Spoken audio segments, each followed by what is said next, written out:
So today I'm here to introduce my 10 levels of difficulty, all right? I've got a brand new thing going on. It's called the Jeffometer. Not sure where the name came from, but it seems to be sticking around the office, so we're gonna go with it for now.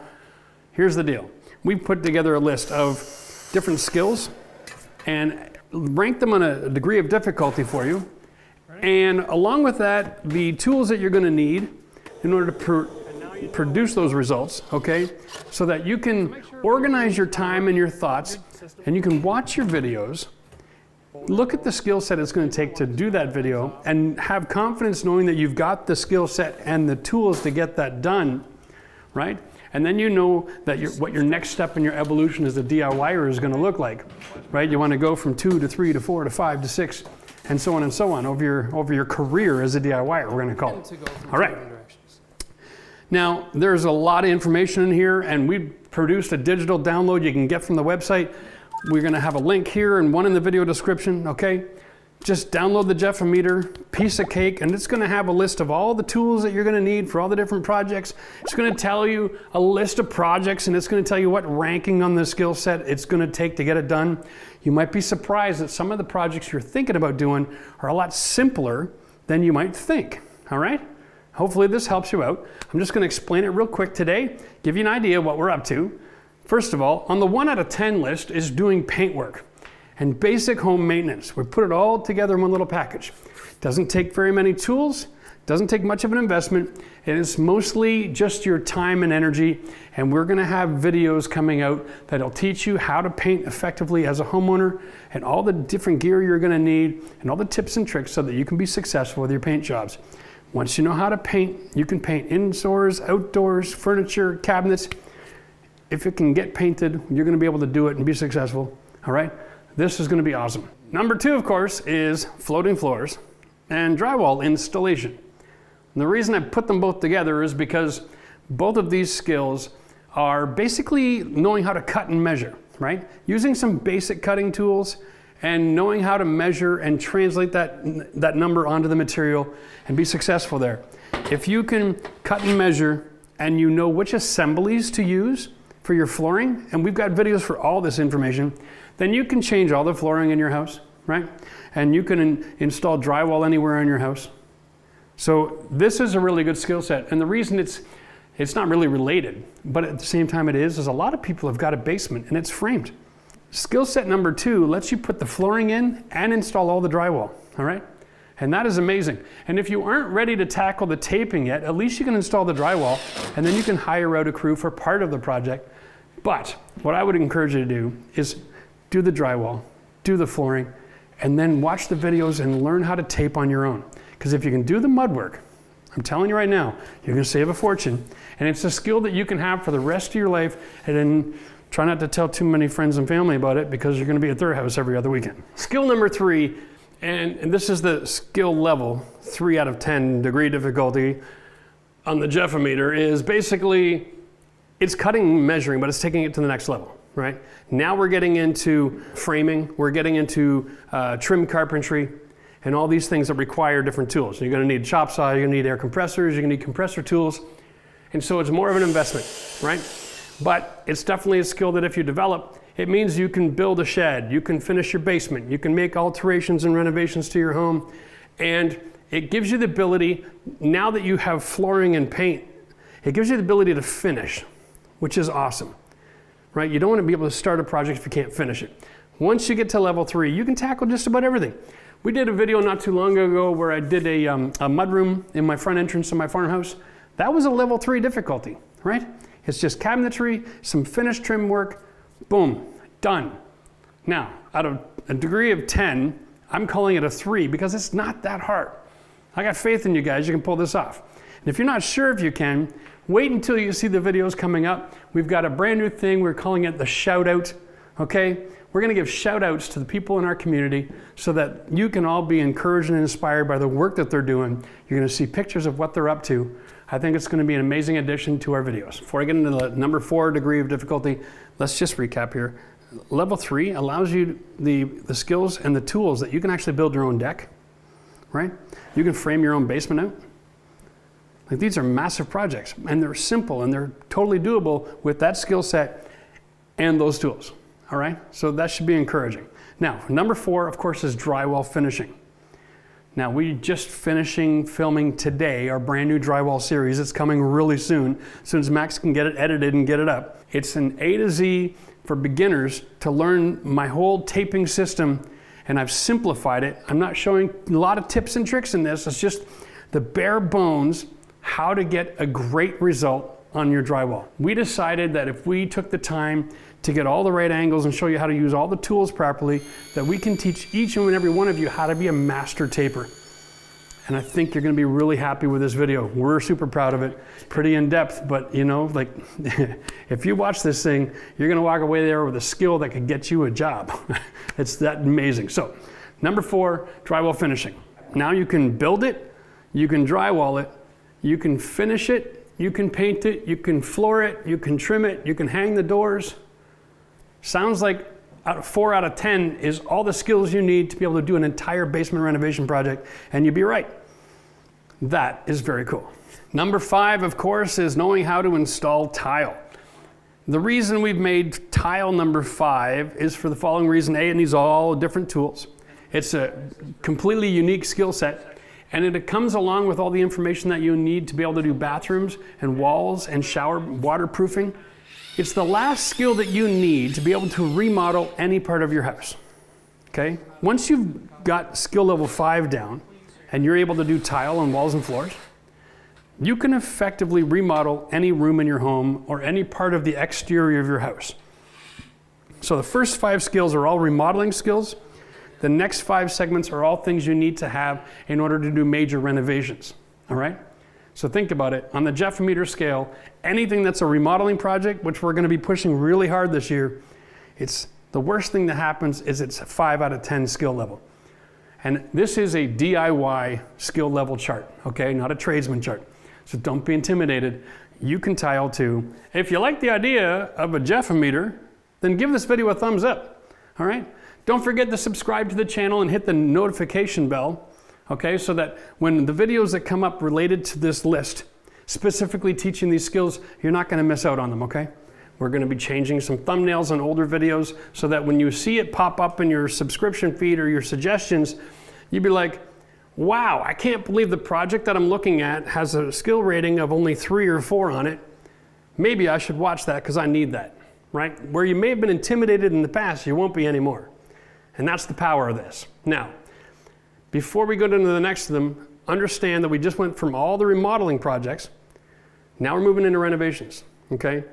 If you're taking on a project this year that you're feeling a little overwhelmed about and you want a little extra help, consider joining our membership program, okay? This is a great opportunity. We're making a lot of changes with it in the next couple of years, and it's going to become even more amazing than what it is now, but we got a forum where you can send us pictures, ask us questions, and we can help you out, all right? My life is a lot more how shall we say, consistent now that I'm done with the farmhouse and we got things settled down over at the church. So I've got time to be getting into that forum a lot more than I used to and answering these questions with a lot more in-depth information. Really excited about bringing that to you. So if you need help, it's available.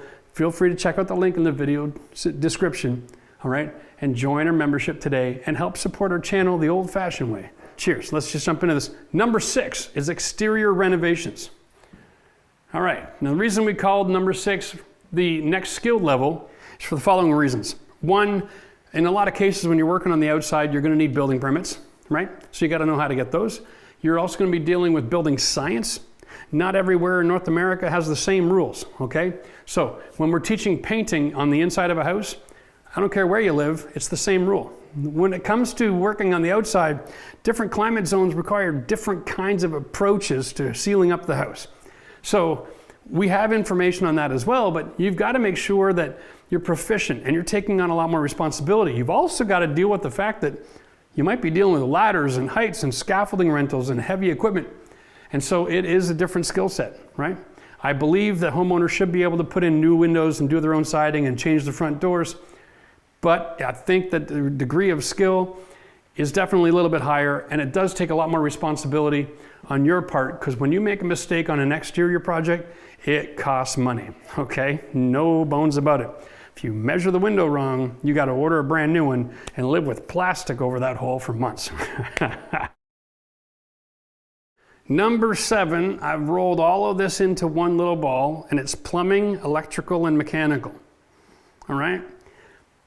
It's a little bit confusing, but understand that I think that most homeowners can learn some basic electrical so that they can wire a lot of their own stuff. You learn some basic plumbing skills that you can install your fixtures and finishes. You can maybe go from a single to a double vanity, right? We've got a video on that. You've got opportunities there to make modifications to go from a tub to a shower or a 3-piece to a 4-piece bathroom.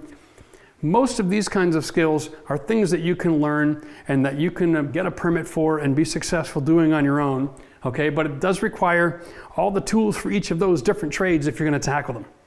Yes, their codes are different everywhere you go, the materials we're using are different everywhere we go, and the rules are different.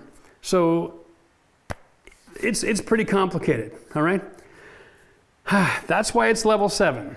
And to be honest with you, for a lot of renovators or a lot of DIYers, hiring people out for some of these aspects is a really great way to turn a 7 or an 8 or a 9 difficulty job into a 5, right? 5 or a 6. So consider that, but make sure you download the list, okay? So you can learn what it is that you're gonna need, because in that list we're gonna have different kinds of plumbing and electrical projects and the different tools you're gonna need to be successful in that. It's very comprehensive, it's almost like a book. Hopefully all that information will come in handy, but make sure you get that download today. Let's move on to number 8. Number 8 on the Jeffometer scale of difficulty is a major renovation. Okay, so we're not talking about just a bathroom or changing the kitchen and making a couple of modifications. We're talking about complex renovations involving almost every system of the home.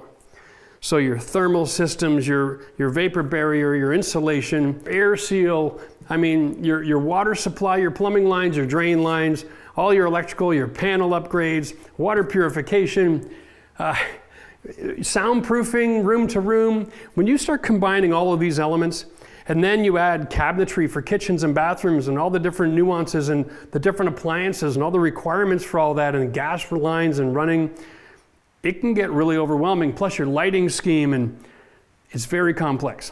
It's an 8 out of 10 on the difficulty scale. The right amount of organization, and I've preached this before, sticking to your plan, you can be very successful with this, right? But you have to manage your own project even if you're hiring somebody. So make a good plan, don't change it. If you come up with new ideas, or save it for your next renovation, all right?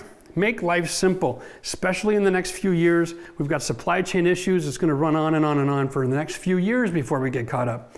Don't be deceived. This is not a 6-month fix to the solution here, okay? Make a plan, stick to it, and be successful, but think through every element of it. Don't be surprised halfway through a renovation and go, oh, I gotta move lights. The last thing you want to do is get everything sanded and primed and, oh, that's a stupid place for a pot light. Let's cut a hole in the ceiling that's already perfect. Did you know that making modifications post sanding and priming is the #1 reason people are dissatisfied with their project? Because patches just don't ever look as good as brand new. Number 9 on the Jeffometer is anything to do with a structural change. And I put it as number 9 for a reason, because number 9 isn't always the most difficult project, right?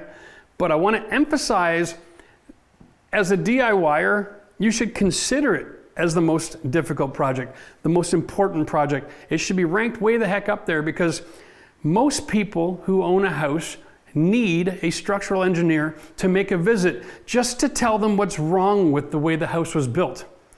Half of the houses in this country are built before 1980. That's before we even had proper building codes. Think about it, okay? Anything before 1940 didn't even have a building code. They didn't understand building science. The 1960s was a wild west of creative entrepreneurship, trying to develop what materials we're going to put in a house because they started to develop codes. What the heck? This is not even 4 feet wide. And then there were winners and losers, but lots of things were done wrong. Lots of changes made in the way we built over the next 20 years. If you're in a house that's older than 1980, you probably wouldn't hurt to spend a few $100 and have a structural engineer come out and just do a site report. Have a walk through your house and take a look. What's the condition? Does he have any recommendations?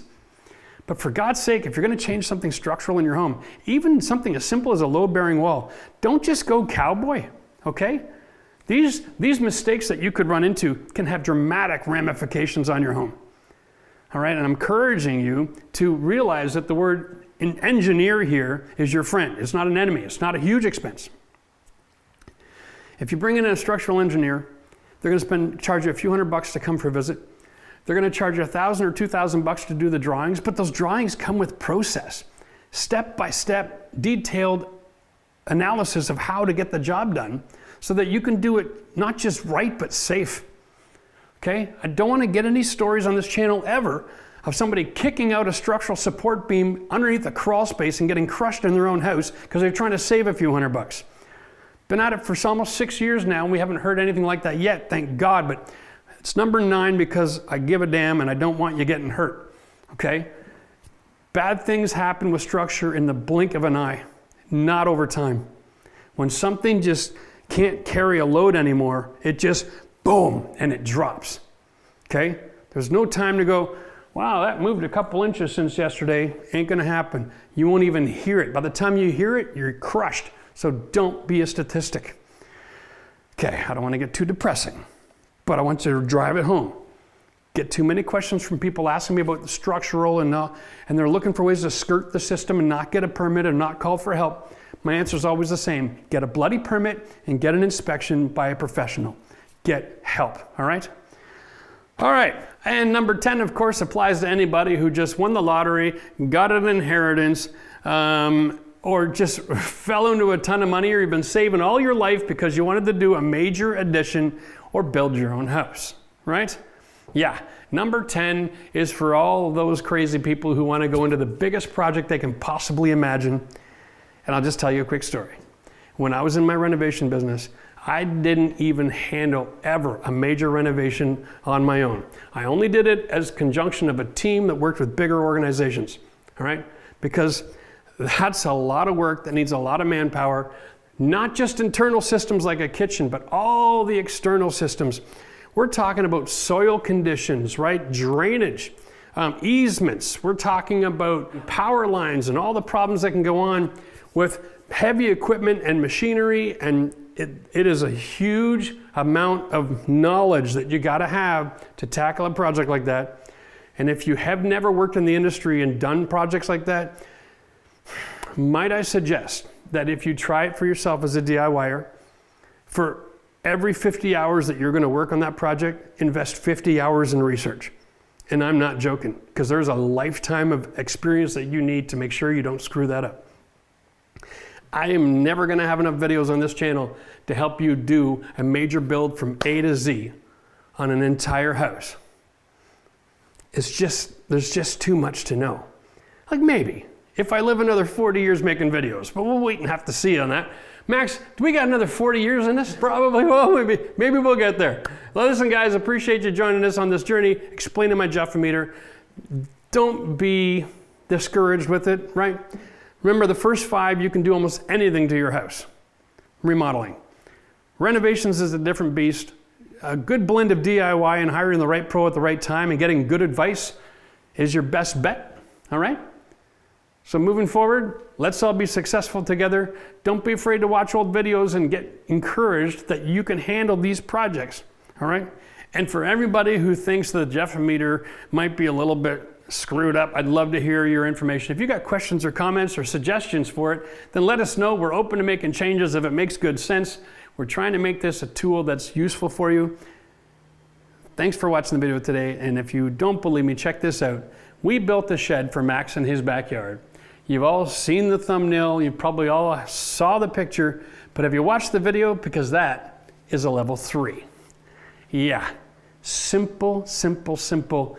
Give it a try. If you've ever thought about building a structure in your backyard, it is a piece of cake, and this video can help you get there. Cheers till next time.